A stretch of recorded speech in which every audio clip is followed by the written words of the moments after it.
tão óbvio que permite a sobrevivência daquela espécie de abelha em relação à outra espécie que era a sua irmã, que acho que é um dos exemplos paradigmáticos do altruísmo como mecanismo de sobrevivência da espécie.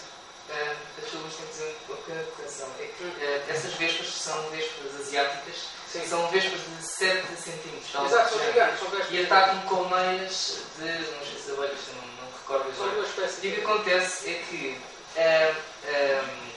a colmeia que sofre o ataque tem algumas dezenas de baixas antes dessa reação. O que acontece é que a diferença de tolerância ao calor destas duas espécies de abelhas é diferente em 4 graus. Mas, de qualquer forma, a outra espécie não desenvolveu esse método de sufocar o oponente. Sim. Mas o que acontece é que várias dessas abelhas mais pequenas se juntam e elevam a temperatura. Exato. Mas o que acontece não acaba por ter uma morte, porque as mais pequenas ficam dormentes. Não, mas a questão aqui é um movimento altruísta. Sim, claro. Não põe em risco o próprio. Mas põe em risco. Sim. Põe em risco. As outras não põem.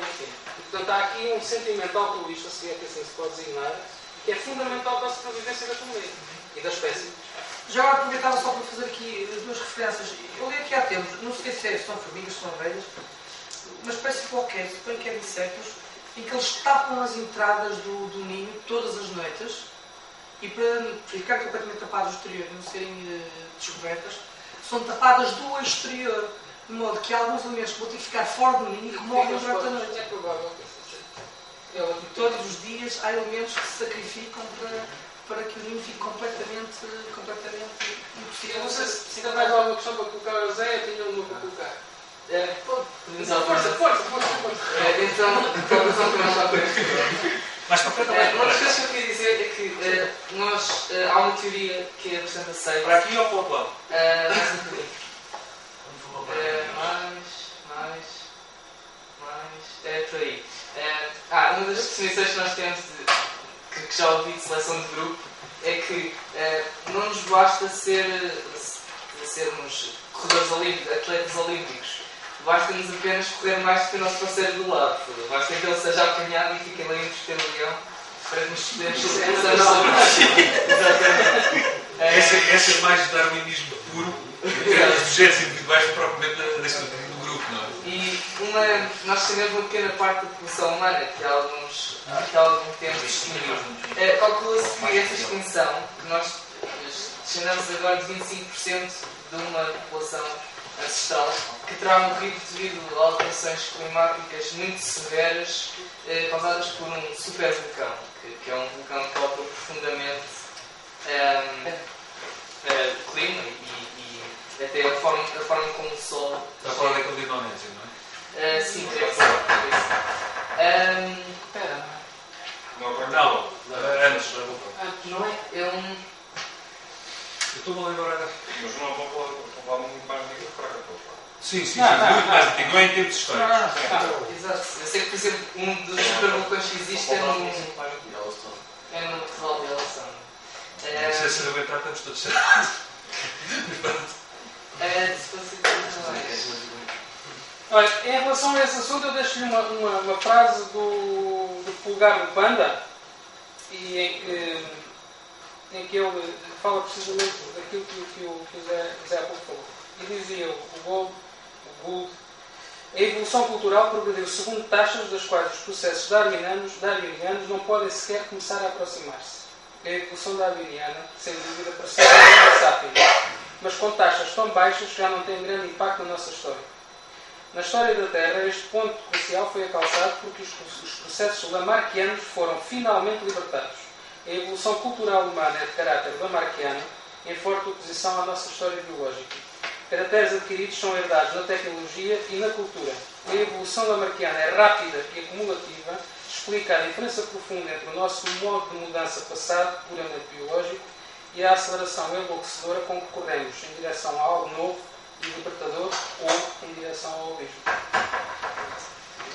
De alguma forma, acho que a evolução humana moderna é um pouco contra a natura. Eu não sei se concordo muito com a visão posta há pouco de que nós caminhamos mais facilmente para termos uma seleção artificial da nossa espécie, porque acho que há muitos obstáculos. Há obstáculos éticos, racismo, há preconceito. Há imensos obstáculos, mas há uma coisa aí que eu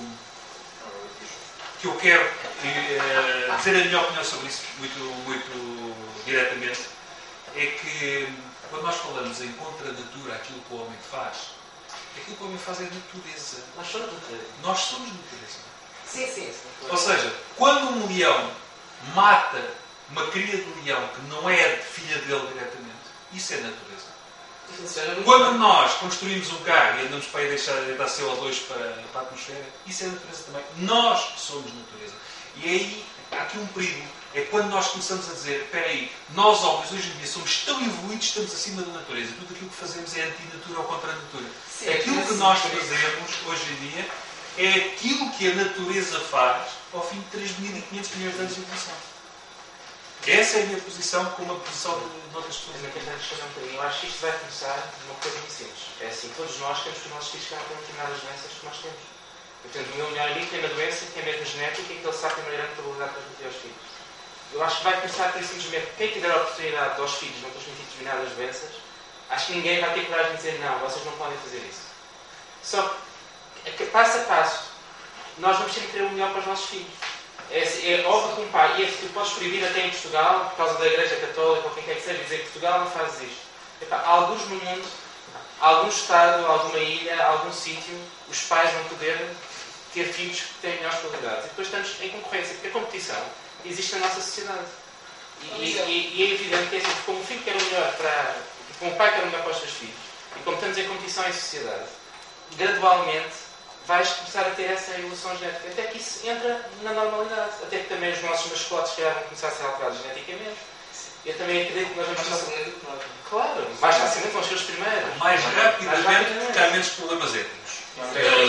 E isso não irá causar ainda uma menor taxa de variabilidade?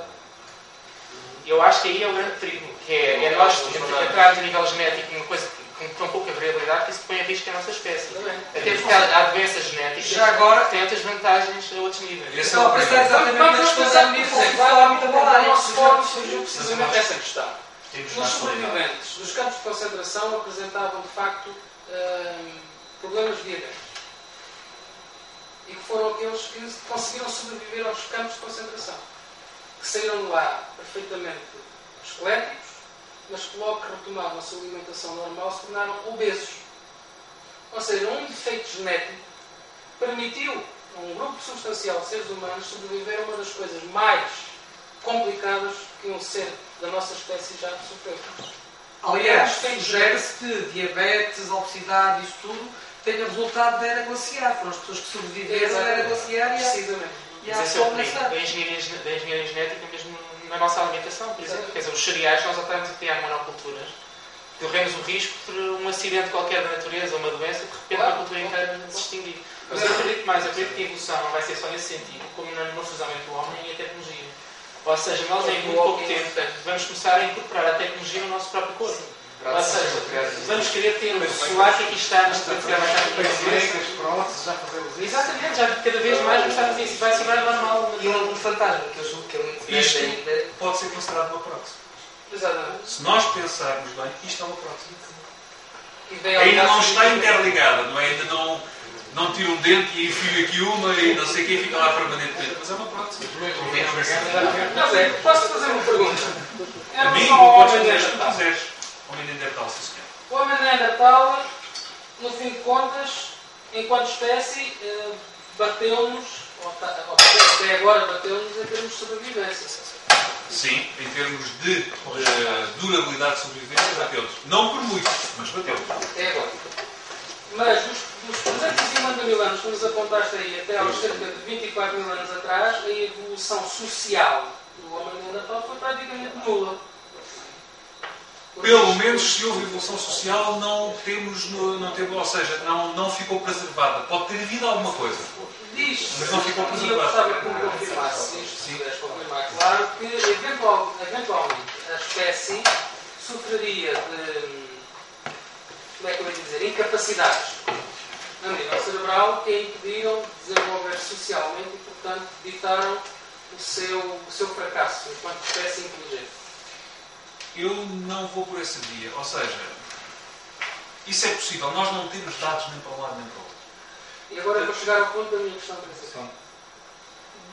Há uma teoria completamente